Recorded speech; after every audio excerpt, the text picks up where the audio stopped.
ಆಕಾಶವಾಣಿ ವಾರ್ತೆಗಳು ಓದುತ್ತಿರುವವರು ಸಂಕಟ ಸುಬ್ಬಯ್ಯ. ನಾನು ಸಿಗರೇಟು ಸೇದುವುದು ಆರೋಗ್ಯಕ್ಕೆ ಹಾನಿಕರ, ಆದರೆ ಕದ್ದು ಮುಚ್ಚಿ ಸೇದರೆ ಯಾವುದೇ ಅಪಾಯವಿಲ್ಲವೆಂದು ಮಣಿಪಾಲದ ಖ್ಯಾತ ವೈದ್ಯರೊಬ್ಬರು ಚುಟ್ಟ ಸೇತ ನುಡಿದರು.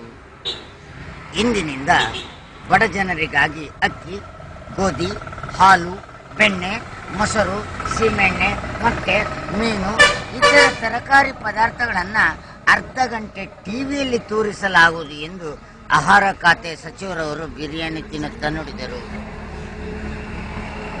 ಬಡ ಜನರು ಇದನ್ನ ಕಂಡು ಸಂತೋಷ ಪಡಬೇಕಾಗಿ ಆಹಾರ ಖಾತೆಯ ಸಚಿವರವರು ಇನ್ನೊಮ್ಮೆ ವಿನಮ್ರ ವಿನಂತಿ ಮಾಡಿಕೊಂಡಿದ್ದಾರೆ. ಕರ್ನಾಟಕ ಕರಾವಳಿ ಪ್ರದೇಶದಲ್ಲಿ ಮೋಡ ಕವಿದ ವಾತಾವರಣವಿದ್ದು ಇಂದು ರಾತ್ರಿ ಮಳೆ ಬಂದರೂ ಬರಬಹುದು, ಬಿಟ್ಟರೂ ಬಿಡಬಹುದು.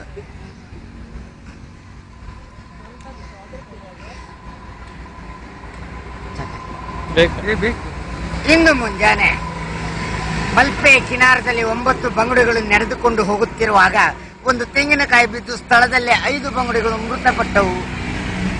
ಹತ್ತಿರದಲ್ಲಿದ್ದ ಬಚ್ಚು ನಾಯಕನು 4 ಬಂಗುಡೆಗಳನ್ನು ತೆಗೆದುಕೊಂಡು ಪರಾರಿಯಾದನು. ವಿಷಯ ತಿಳಿದ ಉಡುಪಿಯ ಸಬ್ ಇನ್ಸ್ಪೆಕ್ಟರ್ ಶ್ರೀ ಕೋಚಯ್ಯನವರು ಸ್ಥಳಕ್ಕೆ ಧಾವಿಸಿ ಮುಂದಿನ ತನಿಖೆಯನ್ನು ನಡೆಸುತ್ತಿದ್ದಾರೆ. ಇದರೊಂದಿಗೆ ವಾರ್ತಾ ಪ್ರಸಾರ ಮುಕ್ತಾಯವಾಯಿತು. ವಂದನೆಗಳು.